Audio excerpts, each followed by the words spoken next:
Hi everyone, this is the funniest book, and we have everyone here, and this one's gonna read it today. And remember, we're reading the next chapter, and we started it over, so I never read this, so we're gonna read it. Alright, we are on chapter 2 today. Yes. Mr. and Mrs. Juicy O. Do you remember the juice from yesterday? That's made up of all those different fruits? Yeah. The oranges and bananas and cherries and pineapples. You said you'd like to drink that juice, right? Would you like to drink that juice every single day of your life? Almost like every day. Yeah, that'd get kind of boring, wouldn't it? Yeah. Yeah. So we've got Mr. and Mrs. Juicy O is going to be who's coming in this book, in this chapter. And it's gonna be super fun. Alright, here we go. Yeah. One night, my father came home from the office, all excited. He told us Mr. and Mrs. Yarby were coming to New York. So they must live in New York. Where do you live? What state do you live in? Jennison. That's your city. What state do you live in? Michigan. Very good. They live in New York. Oh, that's cool. Yeah. He's the president of the Juicy O Company. He lives in Chicago. So what does Juicy O mean? Juicy O is the juice that they drink. So like you drink orange juice or apple juice, they drink something called Juicy O. That's weird. That is weird. I wonder if he'd bring my father another crate of Juicy O. If he did, I'd probably be drinking it for the rest of my life. Just thinking about it was enough to make my stomach hurt. My father said he invited Mr. and Mrs. Yarby to stay with us. My mother wanted to know why they couldn't stay in a hotel like most people who came to New York. My father said they could, but he didn't want them to. He thought they'd be more comfortable staying with us. Oh. My mother said that was about the silliest thing she ever heard. Because most people, if they're coming from New York, which is a really fancy town, they wouldn't think that you'd want to stay in a house with 2 young kids, right? You'd rather stay in a fancy hotel. You like hotels, right? What's your favorite thing about hotels? We get to swim in pools. You swim in the pools, and sometimes you're so little you could swim in the bathtub, right? If you have the Yeah. big bathtubs with the jacuzzi jets. Like this. Yeah. Alright. But she fixed up Fudge's bedroom for our guests. She put fancy sheets and a brand new blanket on the hide-a-bed. That's a sofa that opens up into a bed at night. It's in Fudge's room because that used to be our den. Before he was born, we watched TV in there. And lots of times, Grandma slept over on the hide-a-bed. Bless you. Thank you. Now we watch TV right in the living room, and Grandma doesn't sleep over very often. My mother moved Fudge's crib into my room. Would you like that? No, because I don't like laying to drop. He's going to get a regular bed when he's 3, my mother says. There are a lot of reasons I don't like to sleep in the same room as Fudge. I found that out 2 months ago when my bedroom was being painted. I had to sleep in Fudge's room for 3 nights because the paint smell made me cough. For one thing, he talks in his sleep. And if a person didn't know better, a person could get scared. Another thing is that slurping noise he makes. Remember, he sucks on all of his fingers. Ugh, that'd be a really gross sound, wouldn't it? And if it's true that I like to hear it when I'm awake, but when I'm trying to fall asleep, I like things very quiet. When I complained about having to sleep with Fudge, my mother said, "It's just for 2 nights, Peter." "I'll sleep in the living room," I suggested, "on the sofa or even a chair." "No," my mother said, "you will sleep in your bedroom, in your own bed." There was no point in arguing. Mom wasn't going to change her mind. She spent the day in the kitchen. She really cooked up a storm. She used so many pots and pans, Fudge didn't have any left to bang together. And that's one of his favorite pastimes, banging pots and pans together. A person can get an awful headache listening to that racket. Do you like to bang on pots and pans? Pretend that they're drums? No. Do you know that you used to like to do that when you were little? No what? Yep, when you were the age of Logan and the age of Fudge from the story, But you yeah, used I to bang was on them. like this Yep, with a spoon. exactly, and that's what Fudge likes to do. And I did this Oh, yeah. without something in Japan. Oh, you would pretend stir things? Yeah, like when I was like 3, I think. Okay. I made when I was 3. I think 2. Okay. I think 2. Right after lunch, my mother opened up the dinner table. We didn't have a separate dining room. When we have company for dinner, we eat at one end of the living room. When my mom finished setting the table, she put a silver bowl filled with flowers right in the middle. And I said, "Hey, Mom, it looks like you're expecting the president or something." Very funny, Peter, my mother answered. Sometimes my mother laughs like crazy at my jokes. Other times she pretends not to get them. And then there are times when I know she gets them, but she doesn't seem to like them. And this was one of those times. So I decided no more jokes until after dinner. I went to Jimmy Fargo's for the afternoon. I came home at 4 o'clock. I found my mother standing over the dining table mumbling. Fudge was on the floor playing with my father's socks. Logan loves to play with socks, doesn't he? Yeah. Where does he put those socks? In his mouth. It's gross, right? Ew. I know. I'm not sure why he likes socks so much, but if you give him a few pairs, he'll play quietly for an hour. I said, "Hi, Mom, I'm home." "I'm missing 2 flowers," my mother said. I don't know how she noticed that 2 flowers were missing from her silver bowl, because there were at least a dozen of them left. But sure enough, when I checked, I saw 2 stems with nothing on them. What do you think happened to the flowers? There's 2 flowers missing. I think a bad guy in the middle of the night sneaked in and grabbed it. You think bad guys sneak in and break into houses and steal flowers? No. Because they won't like the smell. Or bumblebee. You think bumblebees maybe did it? Bumblebees do love flowers. Let's see if we can find out. Nectar. They do. "Don't look at me, Mom," I said. "What would I do with 2 measly flowers?" So we both looked at Fudge. "Did you take Mommy's pretty flowers?" my mother asked him. "No take," Fudge said. He was chewing on something. What do you think he's chewing on? "What's in your mouth?" my mother asked.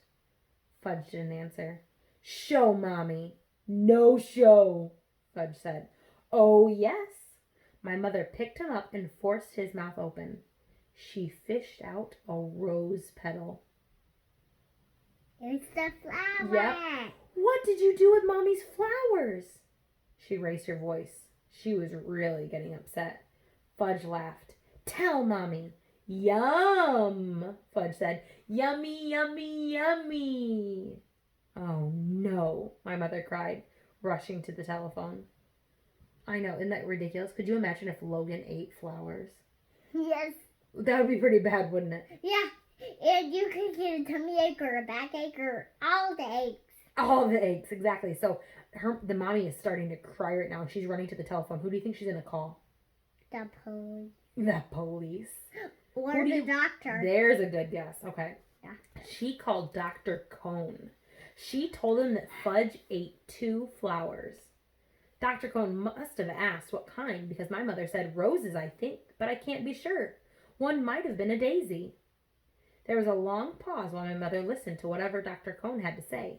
Then Mom said, "Thank you, Dr. Cone," and she hung up. "No more flowers," she told Fudge. "You understand?" "No more," Fudge repeated. "No more, no more, no more." Babies love to repeat things, don't they? Like da da da da. Exactly. My mother gave him a spoonful of peppermint-flavored medicine, the kind I take when I have stomach pains. Then she carried Fudge off to have his bath. Leave it to my brother to eat flowers. I wondered how they tasted.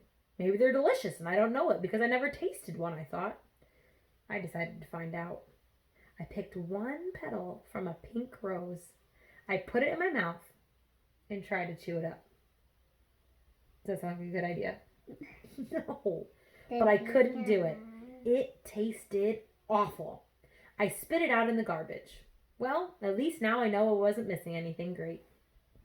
Fudge ate his supper in the kitchen before our company arrived. While he was eating, I heard my mother remind him, "Fudgy's going to be a good boy tonight. Very good for Daddy's friends." "Good," Fudge said. "Good boy." "That's right," my mother told him. I changed and scrubbed up while Fudge finished his supper. I was going to eat with the company. Being 9 has its advantages. My mother was all dressed up by the time my father got home with the Yarbies. You'd never have guessed that my mom spent most of the day in the kitchen. You'd also never have guessed that Fudge had ate 2 flowers. He was feeling fine. He even smelled nice, like baby powder. Mrs. Yarby picked him up right away. I knew she would. She looked like a grandmother. That type always made a big deal out of Fudge. She walked in the living room, cuddling him. Then she sat down on the sofa and bounced Fudge around on her lap. People love babies, don't they? Does Logan get all the attention? Nope. No? Do you get some attention still? No? You don't get any attention? Oh, I'm so sorry. Are we horrible? No.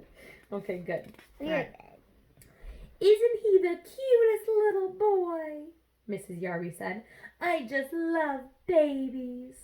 She gave him a big kiss on the top of his head. I kept waiting for somebody to tell her Fudge was no baby, but no one did.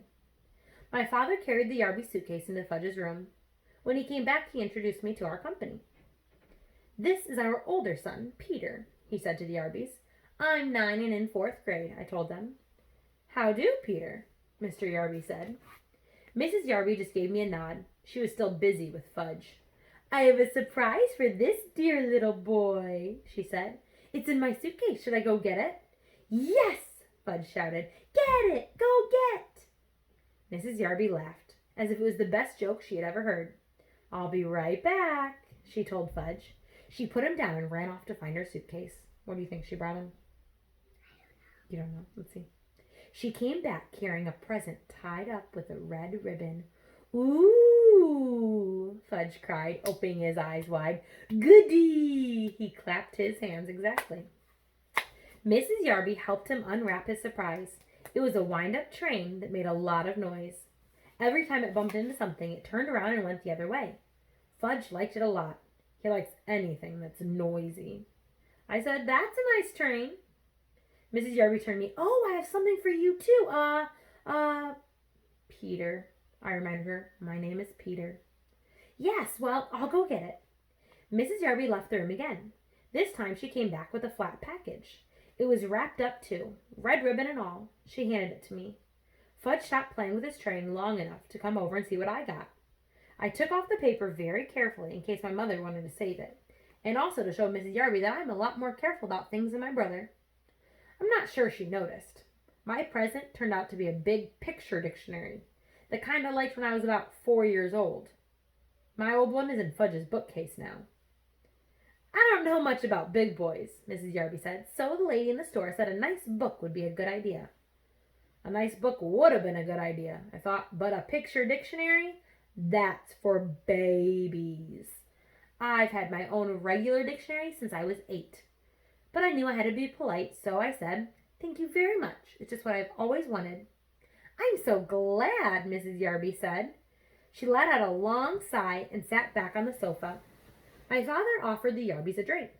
Good idea, Mr. Yarby said. What'll it be? My father asked. What'll it be? Mr. Yarby repeated, laughing. What do you think, Hatcher? It'll be Juicio. That's all we ever drink. It's good for your health. Mr. Yarby pounded his chest. Of course, my father said, like he knew it all along. Juicio for everyone, my father told my mother. She went into the kitchen to get it. Let's see. While my father and Mr. Yarby were discussing Juicio, Fudge disappeared. Oh, where do you think Fudge went? To the kitchen. Okay, what do you think? You think he's going to do something good or something naughty? Something of eating flowers. You think he's going to eat more flowers? Let's see. Just as my mother served everyone a glass of Mr. Yarby's favorite drink, he came back. He was carrying a book, my old worn-out picture dictionary, the same one the Yarbys just gave me. See? Fudge said, climbing up on Mrs. Yarby's lap. See book. I wanted to vanish. I think my mother and father did too. See book. Now Fudge held it up over his head. I can use another one, I explained. I really can. That one is falling apart. I tried to laugh. Fudge just spoiled the surprise, didn't he? Because Peter already had the book. And he kind of lied to Mrs. Yarby saying that that's exactly what he wanted, but he already had it. And now Fudge let her know that she got him something he already had, so it's making her feel a little bit bad. Oh. It's returnable, Mrs. Yarby said. It's silly to keep it if you already have one. She sounded insulted, like it was my fault she brought me something I already had. Mine, Fudge said. He closed the book and held it up tight against his chest. Mine, mine, mine. It's the thought that counts, my mother said. It was so nice of you to think of our boys. Then she turned to Fudge. Put the book away now, Fudgy. Isn't it Fudgy's bedtime? My father hinted. Oh, yes, I think it is, my mother said, scooping him up. Say goodnight, Fudgy. Good night, Fudgy, my brother said, waving at us. Fudge was supposed to fall asleep before we sat down to dinner, but just in case, my mother put a million little toys in his crib to keep him busy. I don't know who my mother thought she was fooling, because we all know Fudge can climb out of his crib any old time he wants to. Why? Because sometimes when you get older, like when you're 2, you can climb out of cribs. And that's why sometimes we move babies into big kid beds, because we're afraid they're going to climb out of their crib. Ooh, Yeah. cool. Come sit with us. All right. He stayed he's in his crib right now. Do you think he's going to stay in his crib? You think so? Think he's going to be a good boy? I don't think so. Fudgy doesn't seem like a good boy to me. Fudgy seems like a naughty boy. He stayed away until we were in the middle of our roast beef. Then he came in carrying Dribble's bowl. Do you remember who Dribble is? The turtle. The turtle. He's carrying the turtle bowl. Do you think that's very safe for a 2-year-old to carry? No. No. He walked right up to Mrs. Yarby. He thought she was his new friend. See, she said, holding Dribble under her nose. See, Dribble? Mrs. Yarby shrieked, "Oh, I can't stand reptiles. Get that thing away from me." Fudge looked disappointed. So he showed Dribble to Mr. Yarby. "See," he said. "Hatcher," Mr. Yarby boomed. "Make him get that thing out of here." I wonder why Mr. Yarby called my father Hatcher. Didn't he know his first name was Warren? And I didn't like the way Mr. and Mrs. Yarby both called Dribble a thing. I jumped up. "Give him to me," I told Fudge. I took Dribble and his bowl and marched into my room. I inspected my turtle all over. He seemed all right. I didn't want to make a big scene in front of our company, but I was mad. I mean, really mad. That kid knows he's not allowed to touch my turtle. "Peter," my father called, "come and finish your dinner." When I got back to the table, I heard Mrs. Yarby say, "It must be interesting to have children. We never had any ourselves." "But if we did," Mr. Yarby told my father, "we'd teach them some manners. I'm a firm believer in old-fashioned good manners." "So are we, Howard," my father said in a weak voice. I thought Mr. Yarby had a lot of nerve to hint that we had no manners. Didn't I pretend to like their dumb old picture dictionary? If that isn't good manners, then I don't know what is. Did he say dumb? He did. I know that's naughty, isn't it? He should say, "That's not very cool." Exactly. My mother excused herself and carried Fudge back to my room. I guess she put him in his crib again. I hope she told him to keep his hands off my things. We didn't hear from him again until dessert. Do you think he's going to come back out doing good things or naughty things? Naughty. He's not a good boy. Or how about good? Because he would say, "Mommy, could I please have some ice cream?" Maybe. Just as my mother was pouring the coffee, he ran in wearing my rubber gorilla mask from last Halloween. It's a real looking mask. I guess that's why Mrs. Yarby screamed so loud. If she had made such a noise, my mother probably wouldn't have spilled the coffee all over the floor. Oh boy. Oh, don't know. I know. My father grabbed Fudge and pulled the gorilla mask off him. "That's not funny, Fudge," he said. "Funny." Fudge laughed. "Funny, funny, funny, Fudgy." "Yes, sir, Hatcher," Mr. Yarby said. "Old-fashioned manners." By that time, I'm sure my father was sorry the Yarbys weren't staying at a hotel. I finally got to bed at 10. Fudge was in his crib, slurping away. I thought I'd never fall asleep, but I guess I did. I woke up once when Fudge started babbling. He said, "Booba mama habashi," whatever that means. Donut. I didn't even get scared. I whispered, "Shut up." And he did. Early the next morning, I felt something funny on my arm. He can't say shut up. I know that's not very nice. He's not very nice to his little brother. You're nicer than that to Logan, right? Yeah, I say, "Logan, please quit it." Exactly. At first, I didn't wake up. I just felt this little tickle. I thought it was part of my dream. But then I had this feeling that somebody was staring at me. So I opened my eyes. Fudge was standing over me, and Dribble was crawling on my arm. I guess Fudge could tell I was about ready to kill him because he bent down and kissed me. That's what he does when my mother's angry at him. He thinks nobody can resist him when he makes himself so lovable. And a lot of times it works with my mother. But not with me. I jumped up, put Dribble back in his bowl, and smacked Fudge on his backside. Hard. He hollered. "What's your backside?" "Your booty," right? He smacked him right on his booty. My father came running into my room. He was still in his pajamas. He whispered, "What's going on in here?" I pointed at Fudge, and he pointed at me. My father picked up my brother and carried him off. Go back to sleep, Peter, he said. It's only 6 o'clock in the morning. I fell asleep for another hour, then woke up to an awful noise. It was Fudge playing with his new train. It woke everybody up, including the Yarbys. But this time there was nobody they could blame. They were the ones that gave Fudge the train in the first place. Breakfast was a very quiet affair. Nobody had much to say. Mr. Yarby drank 2 glasses of Juicio. Then he told my father that he and Mrs. Yarby had their suitcases packed. They were leaving for a hotel as soon as breakfast was over. My father said he understood, that the apartment was too small for so many people. My mother didn't say anything. When Mr. Yarby went into Fudge's room to pick up his suitcase, his voice boomed, "Hatcher!" My father ran toward the bedroom. My mother and Mrs. Yarby followed him, and I followed them. When we got there, we saw Fudge sitting on the Yarby suitcase. He had decorated it with about 100 green stamps, the kind my mother gets at the supermarket. "See," Fudge said. "See, pretty." He laughed. Yeah, I know. Nobody else did. He licked the last green stamp and stuck it right in the middle of the suitcase. "All gone," Fudge sang, holding up his hands. It took my mother an hour to peel off all the trading stamps and to clean up the Yarby suitcase. Could you imagine putting all those stamps and stickers all over a suitcase? Would you be in trouble? Yeah. And you can't wash it off. I know. The next week, my father came home from the office and collected all the cans of Juicio in our house. He dumped them into the garbage. My mother felt bad that my father had lost such an important account. But my father told her not to worry. Juicio wasn't selling very well at the stores. Nobody seemed to like the combinations of oranges, grapefruits, pineapples, pears, and bananas.